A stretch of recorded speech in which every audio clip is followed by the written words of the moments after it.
மற்றும் 8ஆம் வகுப்புகளுக்கு பொதுத் தேர்வு நடத்த தமிழக அரசு மறுப்பு தெரிவித்துள்ளது. 5 மற்றும் 8ஆம் வகுப்புகளுக்கு பொதுத் தேர்வு நடத்துமாறு திருத்தம் கொண்டு வந்தது மத்திய அரசு. இதைத் தொடர்ந்து தற்பொழுது அதை நடத்த முடியாது என்று தமிழக அரசு மறுத்துள்ளது. இது குறித்து கூடுதல் தகவல்களை செய்தியாளர் கீதனிடம் கேட்கலாம். கீதன், சொல்லுங்க, இந்த தகவலுடைய முழு விவரம் சொல்லுங்க. அனைவருக்கும் கல்வி உரிமை சட்டப்படி ஏற்கனவே 5 முதல் அதாவது 8ஆம் வகுப்பு வரைய கட்டாய தேர்ச்சி முறை அமலில் இருந்தது. இந்த நிலையில்தான் கடந்த 2-3 மாதங்களுக்கு முன்பாக மத்திய அரசு ஒரு சட்ட திருத்தத்தை கொண்டு வந்தது.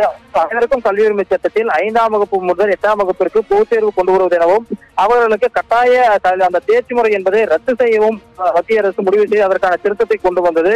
குறிப்பாக மாணவர்களுடைய அந்த கல்வி தரத்தை மேம்படுத்துவதற்காக 5 மற்றும் 8ஆம் வகுப்பிற்கு பொதுத் தேர்வு கொண்டு வருவதாக மத்திய அரசு தெரிவித்தது. ஆனால் நாடு முழுவதுமே பரவலாக மத்திய அரசின் இந்த அறிவிப்புக்கு கடுமையான எதிர்ப்பு இருந்தது. தமிழகத்திலும் நடைமுறையானது அமலில் கொண்டு வரப்படும் என அறிவிக்கப்பட்டிருந்தது. ஆனால் தற்பொழுது 5ஆம் வகுப்பு மற்றும் 8ஆம் வகுப்பிற்கு பொதுத் தேர்வு கொண்டு வர முடியாது என்று தமிழக அரசு தெரிவித்துள்ளது. இது தொடர்பாக பள்ளிக்கல்வித்துறை சார்பில் அனைத்து மாவட்ட கல்வி அலுவலர்களுக்கும் சுற்றறிக்கை அனுப்பப்பட்டுள்ளது. அந்த சுற்றறிக்கையை பின்பற்றி தற்பொழுது மாவட்ட கல்வி அலுவலர்கள் ஒரு சுற்றறிக்கையை பிறப்பித்திருக்கின்றார்கள். அதில் 5 மற்றும் 8ஆம் வகுப்பிற்கு அந்த பொதுத் தேர்வில் தேர்ச்சி கட்டாய தேர்ச்சி பின்பற்ற வேண்டும், மாணவர்கள் எந்த காரணம் கொண்டு தோல்வியடை செய்யக்கூடாது என்று உத்தரவு பிறப்பிக்கப்பட்டுள்ளது. இதன் காரணமாக தமிழக அரசு மத்திய அரசினுடைய முடிவை ஏற்க முடியாது என்று தெரிவித்திருப்பது உறுதியாக இருக்கின்றது.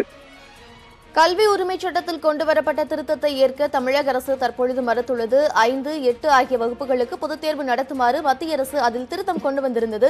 தற்பொழுது 5 மற்றும் 8ஆம் வகுப்புகளுக்கு பொதுத் தேர்வு நடத்த தமிழக அரசு மறுப்பு தெரிவித்து தமிழக அரசு உத்தரவை மீறும் பள்ளி தலைமை ஆசிரியர்கள் மீது கடும் நடவடிக்கை எடுக்கப்படும் என எச்சரிக்கை விடுத்துள்ளது. இது குறித்த கூடுதல் தகவல்களை செய்தியாளர் கீதன் வழங்கினார். நன்றி கீதன்.